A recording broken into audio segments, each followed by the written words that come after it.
My name is James Clark, and I'm affiliated with the history department at the University of Nebraska at Omaha. And today, first of all, I'd like to thank you for attending this talk that we're having, which is the first of 5 talks concerning the United States and Iran. And I will say more about that a little bit later.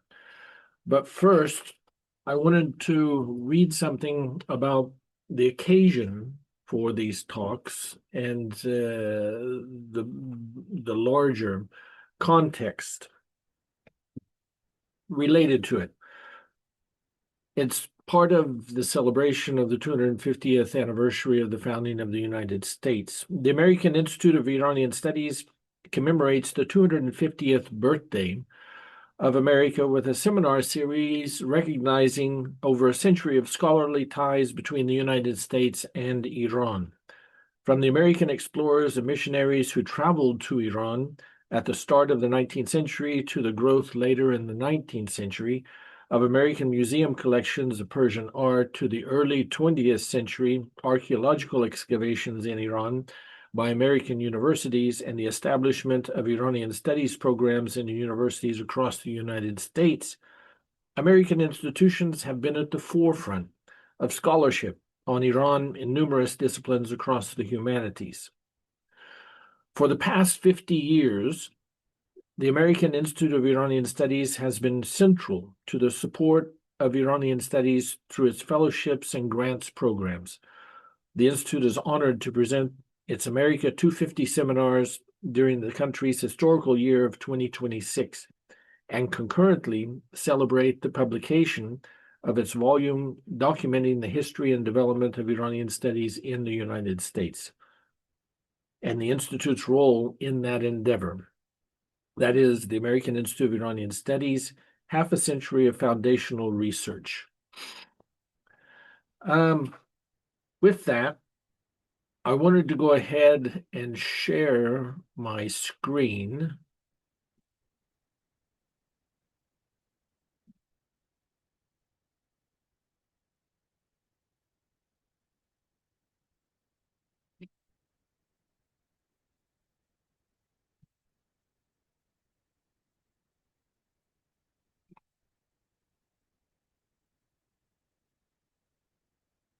The other speakers that we are planning to have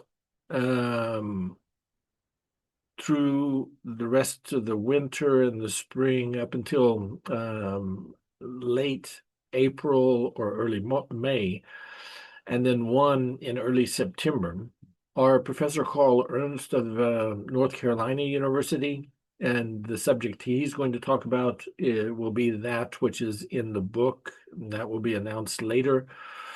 Dr. Holly Pittman of the University of Pennsylvania is going to talk about the excavations by that university done in Iran and their museum collection. Dr. Linda Komarov of the Los Angeles County Museum of Art is going to talk about U.S. museum collections of Persian Islamic art. And in September, early in September, Professor Hussein Shahabi of Boston University will talk about Samuel Jordan and the Alborz High School in Iran, considered to be, as far as I know, the best high school in the country. So those, and we will be advertising those as the dates become known. And hopefully you'll be able to attend those. But today, I would like to talk about Persian language studies in Iran. Even though the advertisement for this said in the United States, but it is for American students. But what I wanted to talk about was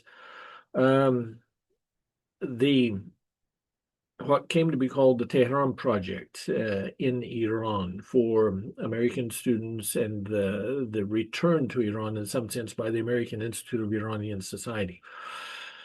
But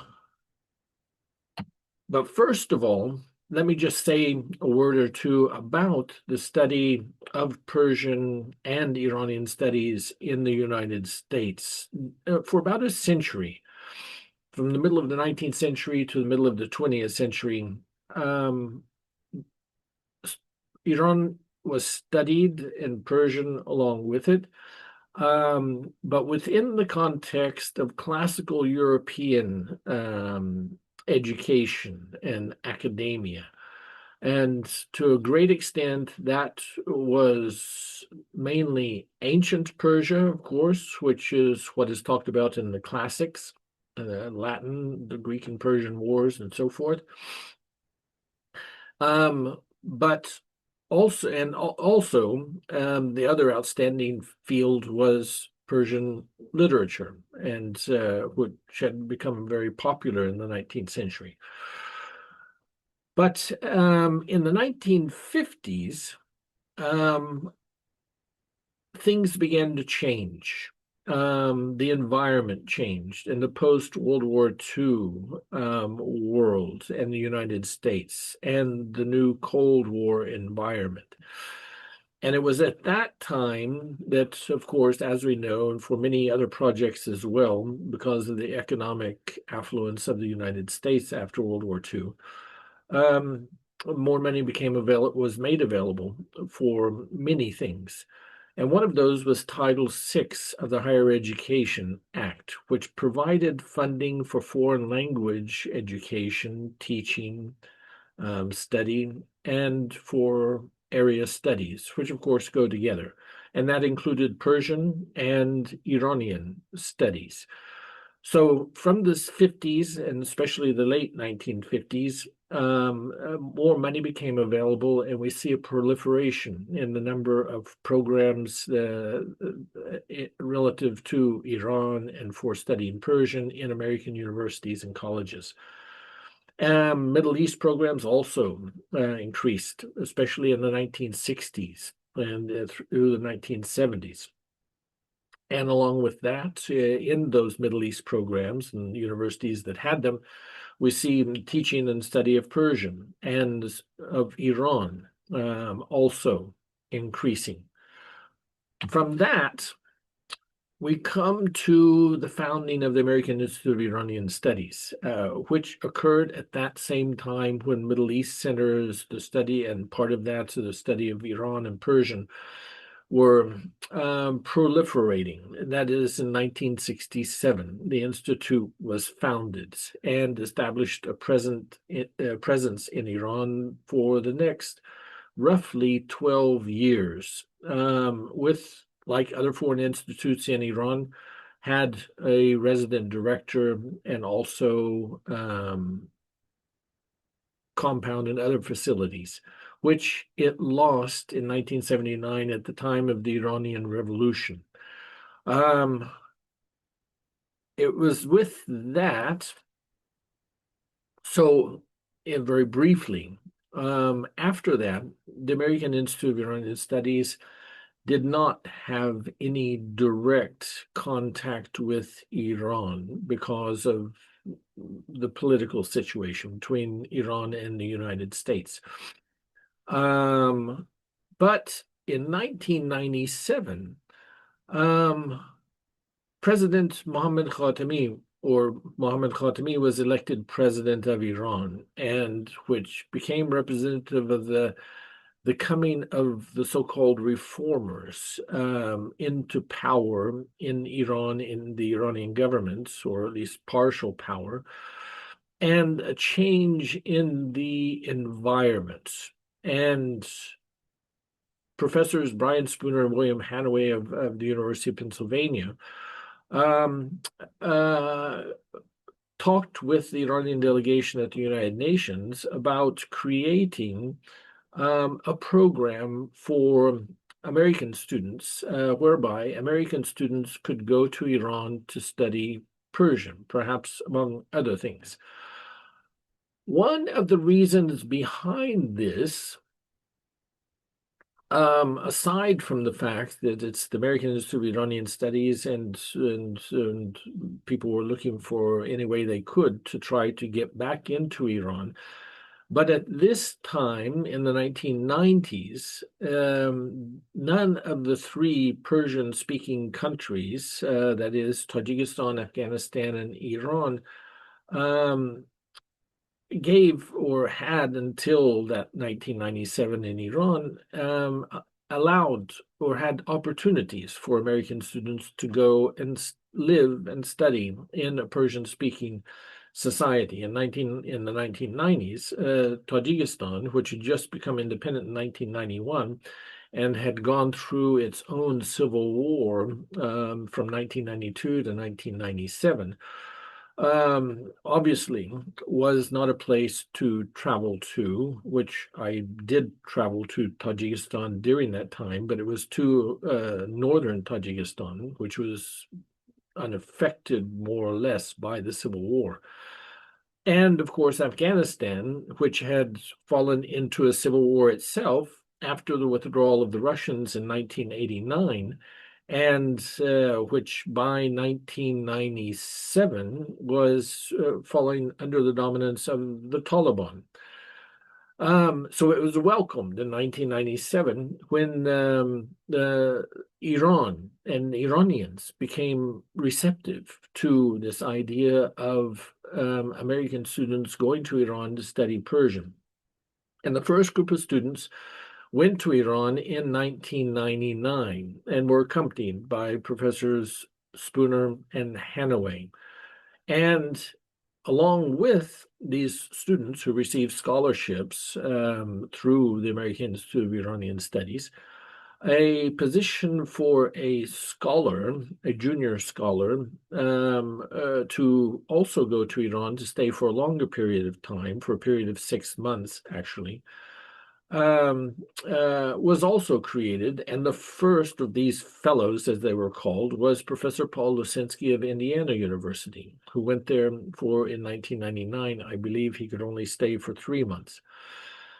I applied for that position in the spring of 2000 and received the fellowship in May or June of 2000, and then applied for a visa and eventually went to Iran in January of 2001 and spent 3 tenures in Iran, 8 months each time during 2001 until September.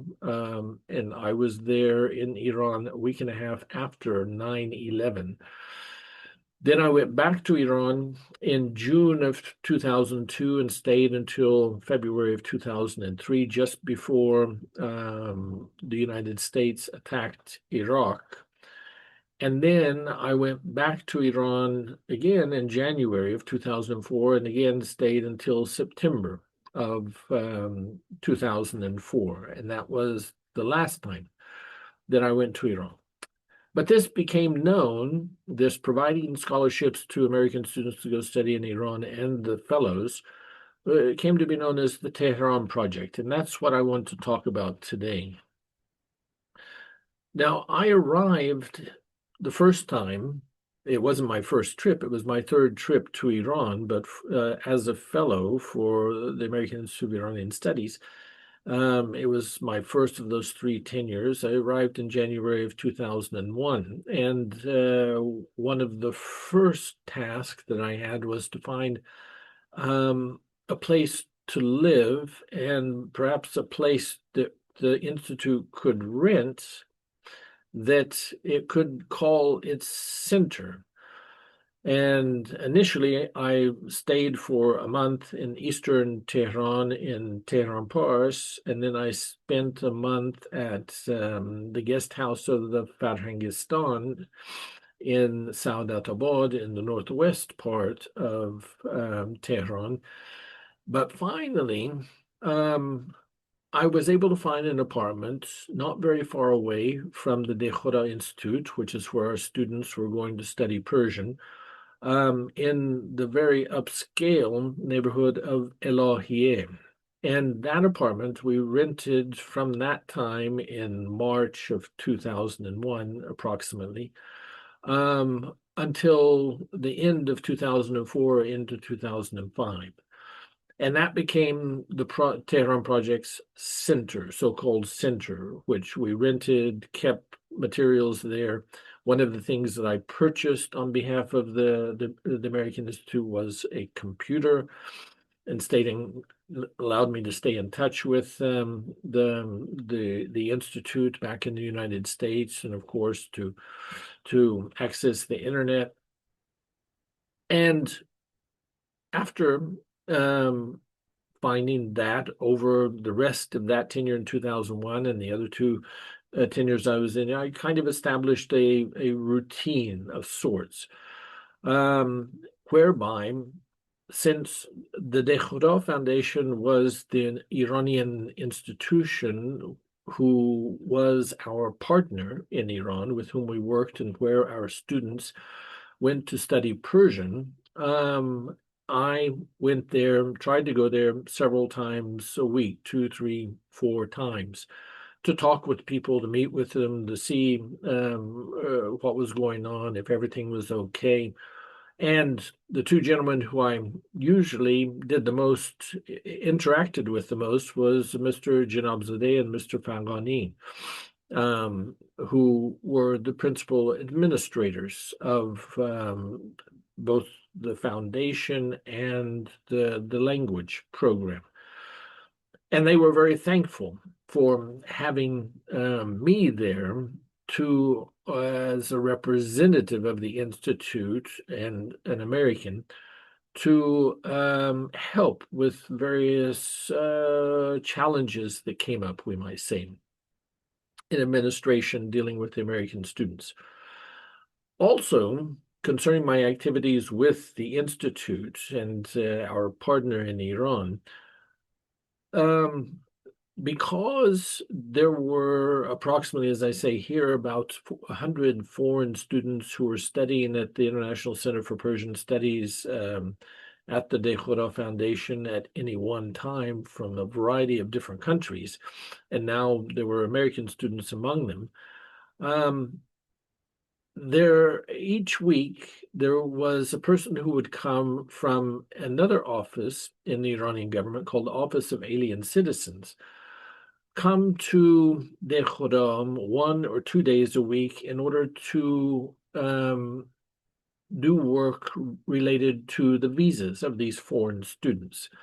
That is because when you get a visa to go to Iran, your initial visa is granted by the foreign ministry. But if you extend it in Iran, it's not extended by the foreign ministry. It is extended by this Office of Alien Citizens, which is located down in the center of the city. But each week, and at the time that I was there, most of the time, this Mr. Sharifi would come up, and he would have a room there at the Dehkhoda Institute. And one of the things that I did was to try to make a point of seeing him and drinking tea with him, so that he could become familiar with me, and I would, maybe it would make things easier in terms of doing any visa work that he would have to do for us. So these are some of the things that I started to do. This is a picture of the section of Elahieh, the neighborhood where my apartment was, and this little alleyway right in front is called Shabdiz. The street that is going across here, right in front of the camera, is Fereshteh, which is the main street, a very well-known street in Tehran, northern Tehran. But at the end of that Shabdiz alley that we're looking down is my apartment on the right, after that tall building. And here on the right, immediately in the forefront, and you see the back of the car, is a shopping center called Passager Ferishte. And this was a general neighborhood, a very upscale neighborhood, very expensive. Some people say the most expensive real estate in all of Iran is here. This is a photograph that I took looking out of my apartment of a little convenience store there with the red and yellow signs, and then next to it on the left, a dry cleaning shop where I would take clothes to be dry cleaned.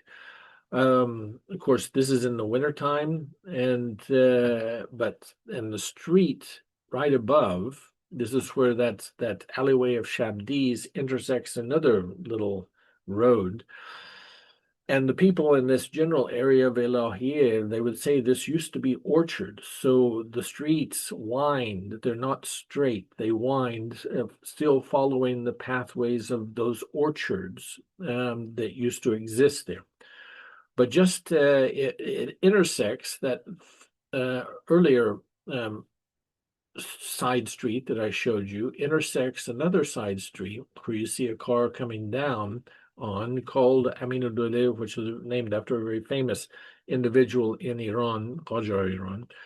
And the family of Aminis, as one of the family names that they took, owned property farther up. But on the right up there, there was a very famous confectionery, which I didn't know about, but then came to be familiar with, Shirin confectionery, which lots of people were very familiar with. So it was a very interesting neighborhood. Here's another photograph that I took looking up one of the two principal boulevards that go north and south in Tehran, through central Tehran. And this is Valiash Boulevard. Before the revolution, it was called Pahlavi. And it goes from downtown and goes actually all the way to the south to the train station and far south of Tehran. But here it's in the north, and it's just above where that Ferishte Street comes off to the right, and looking up towards, and if you travel on up it straight ahead, towards about where the end of the photograph is on the right, is where the Dehkhoda Institute is. And it gives you an idea of the environment, especially these streets kind of remind you of France in a way, of lined by trees where they were planted a long time ago. And of course, the yellow sign is a bus stop right above the Ferishte Street. Now I want to say something about the Dehkhoda Institute and the foundation. The Dehkhoda, of course, the famous thing that it's known for is the dictionary. That's the Dehkhoda dictionary, Logatnameh Dehkhoda, and it is one of the most famous dictionary for the Persian language that exists. But it also is connected, or part of that together with it is the International Center for Teaching Persian, the ICPS, where our students studied Persian. And I also wrote the Persian down here, مؤسسه لغتنامه دهخدا و مرکز بین‌المللی آموزش زبان فارسی. And the name comes from Ali Akbar Dehkhoda, a very well-known scholar of the Persian language, who is the one who started composing the dictionary, and who lived during these dates. The institute itself, as an institute, was founded in 1945, and it became part of the University of Tehran in 1957. So at the time that I was there, it had been part of the University of Tehran for a very long time. The compound on which the building set was part of what is called mawrufat, which are religious property donated for religious reasons of Dr. Mahmoud Afshar. And you also had aspects of that foundation on that piece of land where the Dehkhoda Institute was. The director at the time that I was there was Dr. Jafar Shahidi, the director of the whole institute, plus the language program, everything that went with it, who was one of these older generations who had actually worked with Dehkhoda when he was still alive. Originally a clerical student, very knowledgeable, but who was getting up in years. He was the head of the foundation or the institute at that time, and he passed away, as you can see here, just a few years later in 2008. I was told by people at the foundation that he was basically a figurehead, not that he did very much, and he left most of the work to others like Professor Sotoudeh and so forth. But he was such a renowned and important person that he helped to protect the foundation from greater influence or being taken over by the University of Tehran, protected it, kind of. And after he passed away, the university did just that. It moved in, as far as I know, expelled many of the people who had worked there for decades, for a long time, brought in its own people, replaced the administrators and the heads of it, and took over. You had these two parts to the building, basically. Those who taught Persian, the Institute for Persian Studies, and then the part that worked on the dictionary. And oftentimes I would see the gentleman who worked on the dictionary, in the dictionary section, oftentimes for lunch, because they would serve lunch there during the day, during the week. And I got to know many of them. Here is a photograph of the entrance to the building along Valley Ash Boulevard. And a relatively new building. I don't know what stood there before, what it was like. And here is a photograph from inside the building. It gives you an idea of what it looked like. Now, the other part of the foundation, aside from the dictionaries, there was this International Center for Persian Studies where our students, when they received scholarships, came to Iran, where they enrolled to study Persian.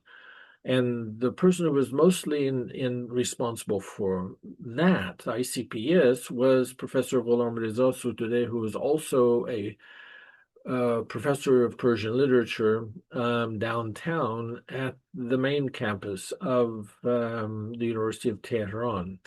And I went and sat in one of his courses during a class to see what it was like.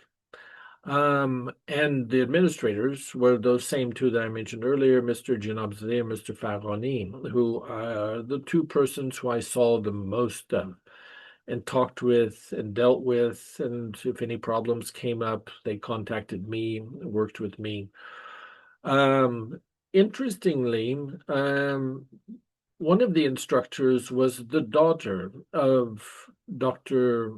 Jafar Shahidi, the director of the whole institute, Mrs. Shahidi, who taught Persian courses there at ICPS, and who was there until after her father's passing, and then apparently left when the Tehran University came and took over the foundation.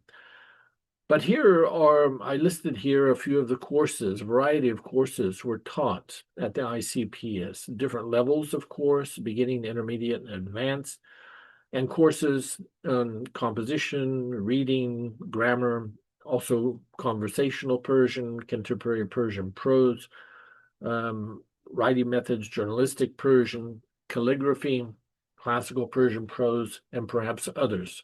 So there was a variety of courses. Some of our students took as many of these as they possibly could while they were there. In this photograph, Mr. Farghani is the gentleman on the left, looking at the picture. The gentleman on the right is Mr. Janabzadeh, who I mentioned. And here is a form that I think is from 2004, providing for a degree. You could study Persian at ICPS and receive a degree, something like an associate's degree, I believe. And it lists here down below the courses, the various kinds of courses that you could take, and the number of units you would receive for each one. In that way, the ICPS became able to grant degrees. You could study there and actually receive credits, which many of the foreign students also, when they studied there, they were interested in transferring their credits back to their home country, and for example, the American students in the United States, to try to get credit, which they were maybe able to do to an extent. Here is the ID that I was issued by the International Center for Persian Studies, and the big blue emblem that you see there, it says Danishgah Tehran on it.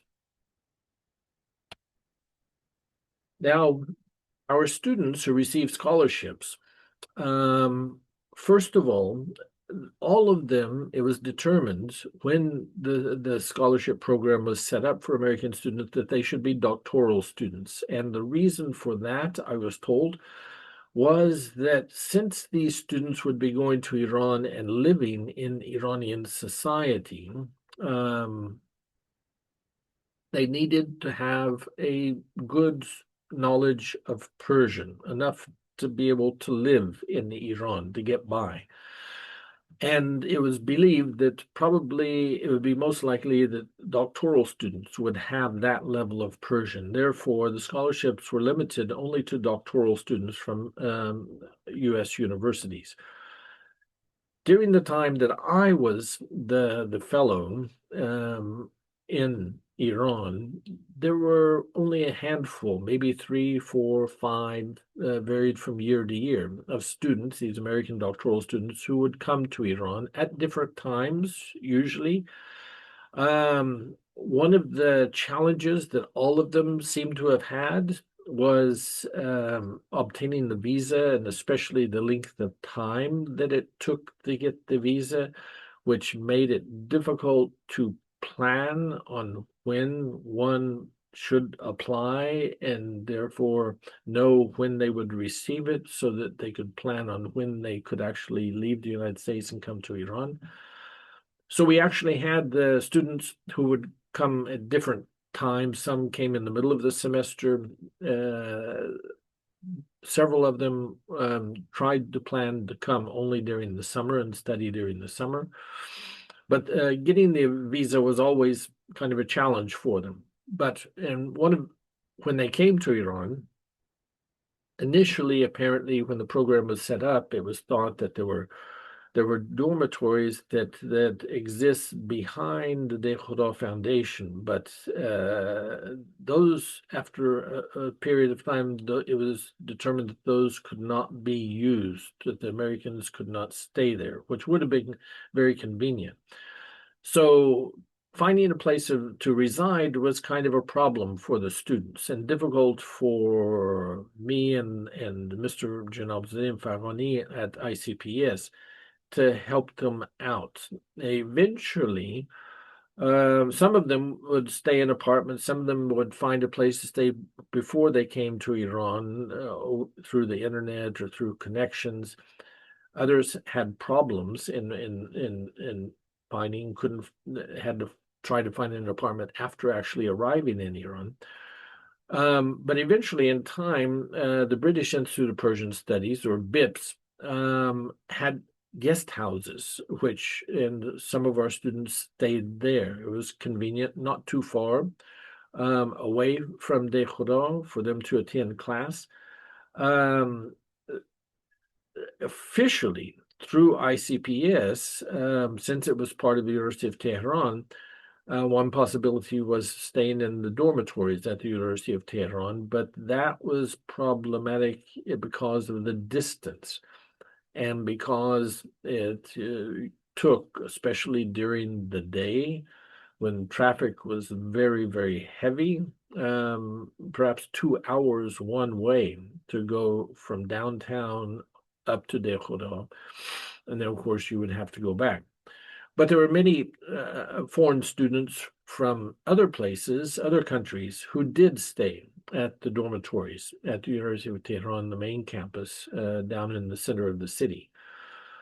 Now, our students, one of the things I might say is that they were relatively free to travel anywhere they wanted to in Iran, and they took advantage of that. And our students traveled around to many different cities, such as Mashhad, Isfahan, Zahedan, Shiraz, and so forth, as well as inside Tehran, which is a world in itself. There was Dehkhoda informed me that they had been contacted by the foreign ministry at one point, and the foreign ministry was concerned about the American students. Now, one thing I might say is that the American students were different from all the other students who studied at ICPS, from foreign students from other countries, because of the political situation. And the foreign ministry was not it wasn't concerned about the students themselves and what they might do, but what might happen to them and what, if anything, happened to them in Iran, the problems that might result from that. And one of the things that I was told that caused this concern was that in 1999, I believe, a group of Italian tourists were kidnapped in southeastern Iran, and they didn't want that to happen to any of the American students. So the foreign ministry told Dehkhoda to pay close attention to what the American students were doing and where they were going and where they were at any particular time. And therefore, I told the students that if they planned to leave Tehran, to give me a number by which I could contact them and to tell me where they were going. And sometimes they did, sometimes they didn't. But fortunately, nothing happened. The last point that I want to make concerning students is that there were American students, aside from our students, our doctoral students who had received scholarships, there were American students who were going to Iran to study Persian. In fact, in the summer of 2004, as I say here, there were 8 American students, other than our, I think, 3 students from sponsored by American Institute of Iranian Studies, studying at Dehkhoda or in Iran. And here is a data form, personal data form that by the Foreign Ministry, that they required our students to fill out. Now, concerning the students and what I did to help them, and they're attending to them and their needs was one of my tasks. And one of the things that I did was to meet several of them at the airport when they arrived in Iran. And that is why I say I spent many nights at Mehrabad Airport, which is the old airport in Tehran. Now there is a new airport since I think approximately 2009 or so. Imam Khomeini Airport, which is south of Tehran, but the old Mehrabad Airport is to the west of downtown Tehran, not very far and convenient in that sense. And I would go there, and because the international flights, all the international flights arrived late at night or early in the morning, I would be standing outside the arrivals exit, waiting for particular students to come out. And of course, after flights arrived, it would take a long time to go through passport control and go through customs, and then finally come out the exit. So I had spent many nights waiting for students. In fact, there was one, a young lady, who I thought she was going to arrive one night, and she didn't tell me. And I spent the whole night until early in the morning and daybreak, and came back home to my apartment not having seen her come out, and found out that she did not arrive that night. I also helped the students to register at ICPS, introduce them, and get settled in terms of their Persian studies. I helped them to find places to stay if they didn't already have places to stay, for example, at BIPS or someplace else. I also, because I made it a point to try to go to Dehkhoda 2, 3, 4 times a week, would oftentimes see them at those times when they would be in between classes. And also, because they were doctoral students, I helped them with their research, which I was also conducting research, my own research, but also it was part of my work for the American Institute of Iranian Studies to go and visit the various archives and libraries, and to learn about them and who was working there, and especially which places were easier to get into, which places were more where it was more difficult. And the students, because they were doctoral students, and oftentimes, more often than not, doing research for their dissertations, which was related to Iran, I would help them when I could, telling them about which places of research were better to go to and perhaps easier to do research at, and so forth. So that was another one of the tasks that I helped them with. Now, in terms of those libraries and archives, there are many. When you look at a list, and actually the last year in 2004, I was composing a list of these different libraries and archives, and it becomes a long list because there are lots of them scattered around.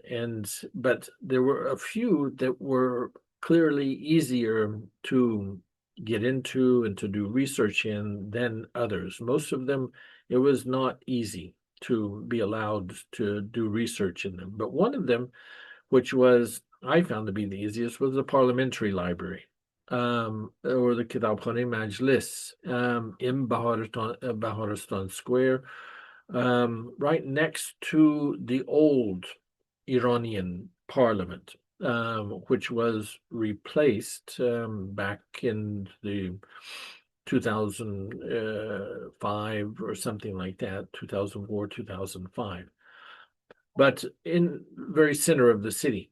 And that was a relatively easy place. I found the people who worked there, the librarians, the archivists, to be very helpful. Another place, which was also easy to get into and to do work in and comfortable, you might say, was the Greater Islamic Encyclopedia, Da'iratul Ma'arif Buzurg Islami, which was in the far northwest part of Tehran in the mountains in Darabad. And it had been founded by a very prominent personality in the revolution, among religious factions, you might say, Kazim Bojnourdi, who founded it in 1983. And it was producing this encyclopedia, but it did much more, divided into different departments. And I almost always visited the history section, which was headed by Dr. Sadiq Sajjadi, who was a very helpful, very nice individual. Got to know him very well while I was there, and the other people who worked in the section. So that was also an easy place to work at. The Melli Library, or National Library, Kitabkhane Melli, was also an important archive or library, which I didn't go to very much. There was one of our students who spent a long time in the foreign ministry archives, and apparently he had no problem getting into there. The Organization of National Documents, so Asnonime was another story. I went there one day to see about looking at documents related to a topic I was working on, and I was not allowed inside. They said that I could tell them what I needed to find, and they would see if they could find documents on it, but they wouldn't let me go to look at the documents. So this is an example of some of the libraries and archives. Iranian centers in Iran. There was one in particular, the Nashr Tarikh, in Palestine Square, which was an especially important place and easy to go to, founded by Dr. Mansour Elahieh in 1983. And kind of a unique place in terms of its not laxity, but comfort, you might say. And there were many foreign scholars and our students also would go there, and it was an easy place to work with, and they were also helpful. And one of the things that they also did was many foreign scholars who passed through Tehran, Iran during the summer, often would be asked to give a presentation. I gave a presentation there. Dr. Hadi Anoyat, who's in Britain, I met him there, and we got to know each other very well. And he gave a talk also there on the judicial system and others. So it was a good place to meet other people, meet other foreigners who were in Tehran, and a helpful place. There were also, and all of these, I gathered this information and provided it to other people, one of the things that I was responsible for. But there were also foreign institutes in Tehran, whereas the Americans had lost their institute at the time of the revolution. But one was the French Institute here, IFRI, which was probably the most active foreign institute in Tehran. At that time, it had a very good library, which scholars could use. And like Nashr Tarikh, they had lectures by scholars, especially during the summer. Another institute was the British Institute of Persian Studies, BIPS, which I mentioned earlier, which was located at the summer compound of the British Embassy, which a long time ago, it was far outside of Tehran, up on the side of the mountains where it was cooler during the summertime, in what was a small village of Goldhak, which is now a neighborhood, a district within Tehran. But the BIPS had its program there, and the guest houses were there that our students sometimes stayed in. The person who represented BIPS at the time I was there was a gentleman by the name of Peter Morgan. But that was the most useful of the foreign institutes. While I was there, maybe it was in 2002, I guess, as it says here. The British Council, which had apparently been in Iran before, but then had left Iran, came back in 2002 and had a representative at that same compound, along with BIPS in the foreign British embassy compound. And looking up online, they were there about 7 years and they left once again. But the British Council, as you may know, promotes cultural relations between Britain and other countries and also provides educational opportunities in the UK. The Germans, they also, at one time, they had institutes like the French and the British, but apparently they lost some of those. I don't know if it was the Goethe Institute or other institutes. The German Archaeological Institute was still active, and I met a lady who was a scholar, archaeologist, who was doing work in Iran at the time. But she said that other parts of the German institutes or other organizations had all left Iran in the late 1980s because of an altercation that occurred between the German and the Iranian governments. And they took their centers to Tashkent in Central Asia. But apparently in archaeology, there were still German scholars coming to Iran and who were active. And this is the ID card that was given by IFRI, the French Institute, while I was there in 2004. Now, while I was there, another thing that I did, aside from helping the students, aside from visiting libraries and archives and gathering information, in 2004, the Foreign Language Teaching Assistant Program came up. Mrs. Mary Kirk of the International Institute of International Education came to Iran and wanted to restart, I believe it existed in the past, this program, which provides scholars, enables Iranian students come to the United States and to help in the teaching of Persian at American universities.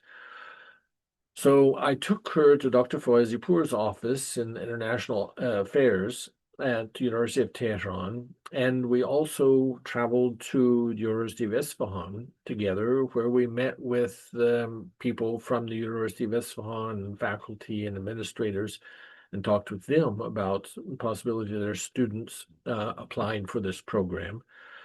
And it was after she left, the students, we put out advertisements, students applied. Dr. Fawazipur and especially interviewed the students, and the students were selected. And there was another organization, Search for Common Ground, which helped in these activities. And from 14 applicants, 4 of them were accepted and came to the United States, which was, as far as I know, really a one-time deal. Problems arose, political problems, and within the University of Tehran concerning it, unfortunately. But it was another program that I helped with. And here's a photograph. I took Mrs. Kirk to the English department at Tehran University, and the gentleman on my right in this photograph is Dr. Elahieh, who was the head of the English department, and the person on Mrs. Kirk's left is Mrs. Bayad, who is one of the professors in the English department, and then other members of the faculty. And here is a form to fill out from the Institute of International Education. Here's one from the FLTA program that students would fill out. And one of the other things that I also did, especially in 2004, this developed more, but I began to gather more materials and lists, a kind of database. But one of the things that I did was I purchased a bookshelf to place in Dehkhoda as kind of our token presence at the foundation, and filled it with books. But I also had kept an inventory, worked on an inventory of our books on hand at the Dehkhoda Institute and in my apartment, the so-called center. I also was working on a list of recent publications in Iran on these particular areas and others: art history, archaeology, history, Persian literature and language, and so forth. And also worked on a research guide to resources in Tehran, from going around to the archives and libraries.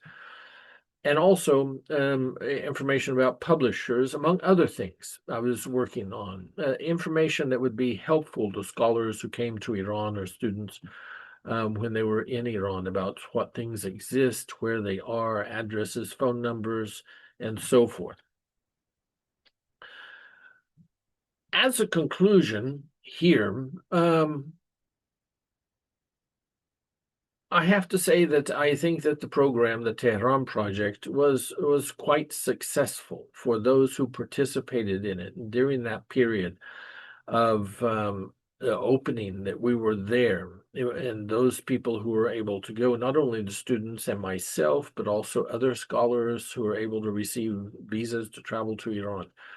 And one perhaps indication of that, and not surprising given that the students that went were PhD students, but many of them, perhaps almost all of them, are now academics, are themselves scholars. And I name some here. Chad Lingwood has been at Grand Valley State University for a long time. Karen Ruffle at the University of Toronto, the same. Jason Brownlee at UT Austin, and Elizabeth Bukar at Boston University, and Mr. Stebbins at LaSalle University.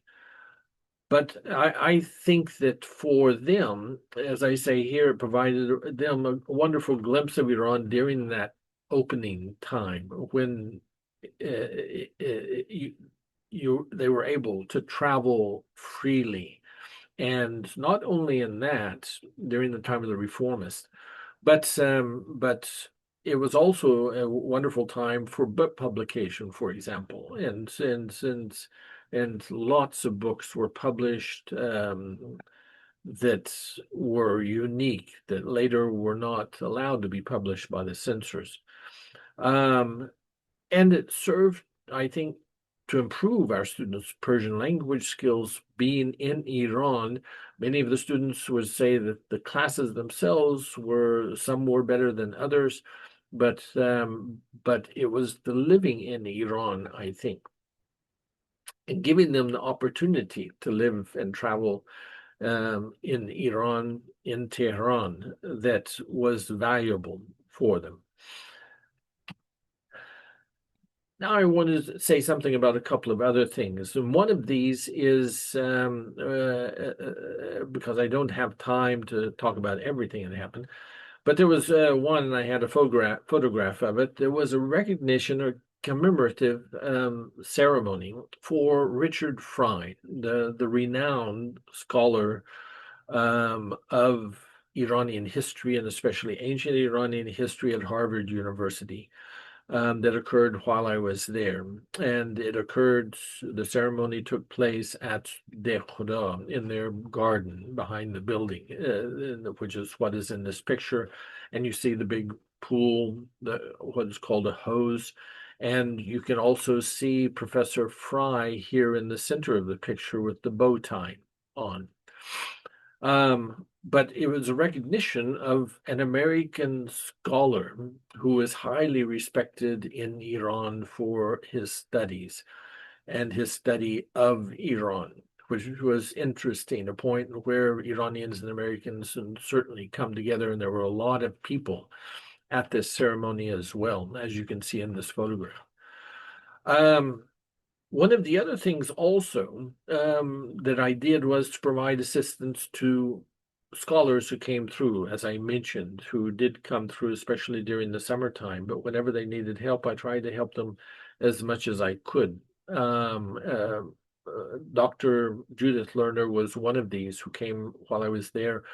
And I saw her later. She would also come to Tajikistan while I was there running a different program.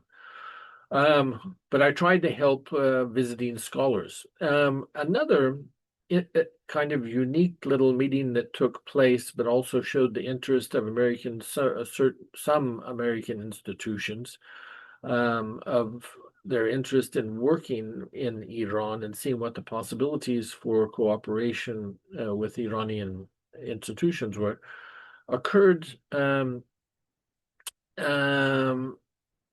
when the Swiss ambassador invited me in the evening to a dinner to meet the head of Oberlin College and some others who had come to Iran to explore this. Now, I might say on the side that because there is no American embassy in Iran, the Swiss embassy was the embassy that we kind of looked after us, or we worked with, or the one we looked to in case we needed anything. And also, whenever I went on any of these trips to Iran, one of the first things that I did was let the Swiss embassy know that I was there. They had my address and telephone number and so forth, then be in touch, so that they were kind of a stand-in for an American embassy. But I met with the heads of this college and others that night and talked with them. They asked me about what it was like in Iran and the possibilities of working in Iran and so forth. So that was another thing that I did. The final thing that I will mention here, kind of part of the Tehran Project, but kind of not directly the part, but comes from having the opportunity to be in Iran and to interact with Iranian institutions. In this case, Tehran University, was the opportunity to teach a course. And this picture here is an overpass, which in Persian is called Pul-e-Gisha in Western Tehran, which is where the English department of the University of Tehran was located. And in the summer of 2002, I returned in June, and I inquired about the possibility, and several people also suggested that I see if I could teach a course, and it was approved, and that I teach a course in the English department. And they made up a course for me called Topical Discussions, which basically meant that I could talk about anything that I wanted to. And as I told the students, the most important thing for them was to listen to me speak English, because what was valuable at that time was native English speakers were very rare in Iran at that time. And the class was basically, it was about 30 students. Most of them were young women, a few young men.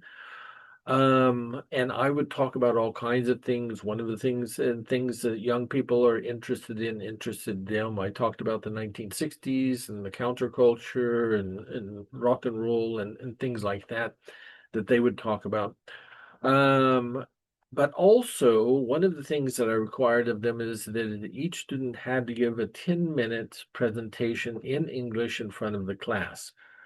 So all of them did. Talked about whatever a topic of their choice, what interested them. What kind of stood out from all of those presentations was a presentation that one young lady gave on Metallica, which I did not know what Metallica or who Metallica was. And so it was educational for me. and others talked about other different subjects. And it was also interesting to see these college students up close. In one sense, they were very similar to American college students and probably college students anywhere in Europe or North America.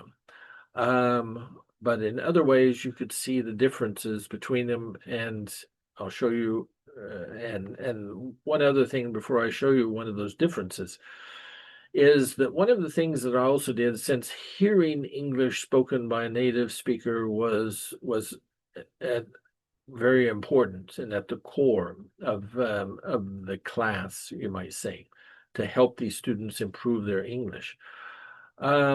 I brought the British wife of an Iranian acquaintance of mine and asked her to come to the class and to speak to the class. And afterwards, one of the students came up and asked, "Where in the world do you find these people?" Suggesting to me that it is very rare, or at least for normal Iranians, to find foreigners or to see foreigners, which was really not unusual when you think about it, since the revolution especially. But we took a picture.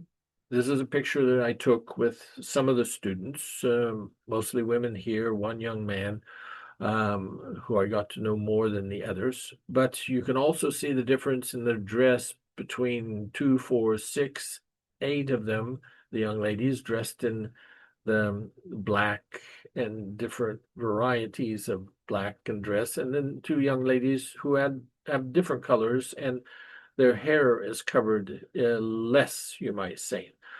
And in seeing these differences between them tells you a different story about the differences among Iranian students, social differences, religious differences, political differences also. And I saw others. So it was interesting, very interesting experience for me teaching the course. Thank you very much for listening to this. I hope that it has been useful and interesting. And I look forward to seeing you at the next talk, which will hopefully also be interesting and informative.